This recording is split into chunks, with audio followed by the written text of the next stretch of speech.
Hello everyone, my name's Lily and I have a very special guest today. Would you like to introduce yourself? Yeah, I write as both Victoria Schwab and V.E. Schwab, but you can call me Victoria. Very cool. And she's on tour for A Conjuring of Light. Yeah. So I have not read this series, That's so fine. I'm just being completely subjective here, which I thought would be cool. So could you give me like an overview of what it is? Sure. So the series is the Shades of Magic series, and it starts with a darker shade of magic, and then a gathering of shadows, and then a conjuring of light. It is about a magician with the ability to move between alternate versions of London, officially as a messenger between the crowns and unofficially as a smuggler. And he comes into possession of something he absolutely should not have, and before he can get rid of it, he gets his pocket picked by a cross-dressing thief named Lillywhy Bard, and everything goes horribly, horribly wrong from there. So is this series like an adult series? Yes. Okay. So it's got a lot of crossover, so I have a lot of YA readers that read it, but it's technically adult, yeah. Okay, cool. And have you written in like middle grade, YA, adult? Yeah.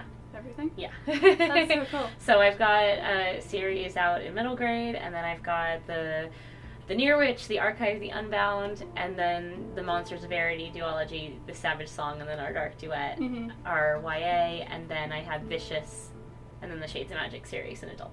Very cool. And is there anything that you like really want to do that you haven't done yet? Because it seems like you have like a lot of books. Yeah. And like a lot of different age ranges. So I mean, when I want to do it, I do it. Like I have things in the pipeline that I can't talk about yet, but yeah, I've been very lucky in that I chose very early on not to be limited by genre boundaries. I don't think I'll ever write anything that doesn't have something fantasy or fantastical about it, just because that's what appeals to me.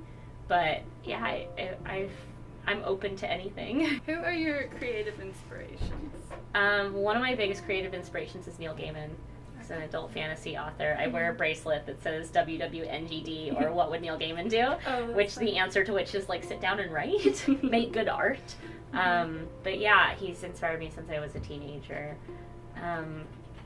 The more contemporary list is changing every single day based on what I read. I'm also hugely inspired by Jenny Lawson, the bloggess, who has a book called Furiously Happy that is one of my favorite books ever, and just talks about creativity and mental illness and things like that. So yeah, I love it. Yeah. So as far as like the actual content of your book, the fantasy side of it, is that from Neil Gaiman and these people you've mentioned, or do you draw inspiration from like movies or? I mean, I think it's just me. Like, I've Yeah. always wanted the world to be stranger than it was, so I write it that way. That's really cool. I mean, I think that's one of the reasons that Neil Gaiman appealed to me when I was younger, but I don't think that I write that way as like an emulation of that. I just like magic. I like the idea that there's something fantastical about our world and we just haven't found it. So yeah. I've read part of this so Yeah. I just started it the other day. But when I read it, I feel like I'm kind of watching a movie. Oh, well, Like it's really immersive and it's. I try for so cinematic style. Yeah. So I like that. Have you ever read Roald Dahl's books? I have. Yeah? Yeah. Many I of love them? The Witches. It's my Okay. favorite book. Yeah. Why? Well, because he's my favorite children's author. Your books just kind of reminded me of him. Which one's your favorite of his books? Maybe Charlie and the Chocolate Factory. Yeah. But I like Fantastic Mr. Fox a lot too. Fantastic Mr. Fox is fabulous. In your opinion, what's the best book you've ever read? That's such an impossible question to I know, ask an I'm author. sorry. I could never pick one. Like, I would never, like, books appeal to who we are at a very specific time, so the best book that I had ever read for me at 15 is totally different from me at 29. You know, that is not a question I can answer. I will. That's okay. Yeah, I can't do it. Yeah, I understand completely. That's an impossible question. Yeah. I hate when people ask me my favorite thing because it either changes or different things are my favorite for different reasons. And your favorite book should change. Like, that's the thing about it, is like as you're continuing to discover other books, your favorite depends on how you define favorite, but like what matters to you most at a specific time should change. Do you have a favorite classic novel? Or not favorite, let's forget favorites. I was gonna say, we're coming back to favorites. Just one that you like. Just one that I Or like. do you read a lot of classics? I read a lot more modern than I read classics.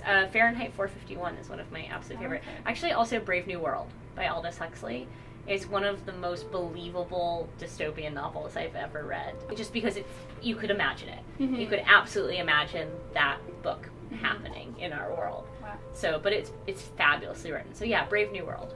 Need to add that to my list. Yeah. Okay. So I know this has the word favorite in it again, but do you have a favorite color? Black. Really? As you might be able to tell, Yeah. like by I know, the fact that I'm all in black. I was gonna guess either black or red. So I was Yeah, curious. black. Or maybe you would say something crazy like yellow or... No. It's all this. So what has been your favorite part of the tour so far? I know you've only gone to a couple cities, but Yeah, has but there been it's- anything?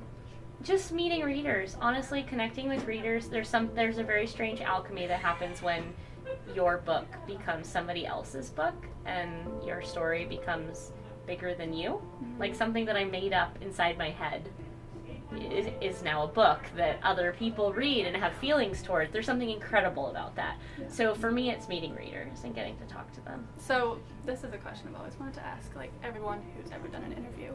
Is there any question that you have not been asked that you're just like, why has no one asked me that yet?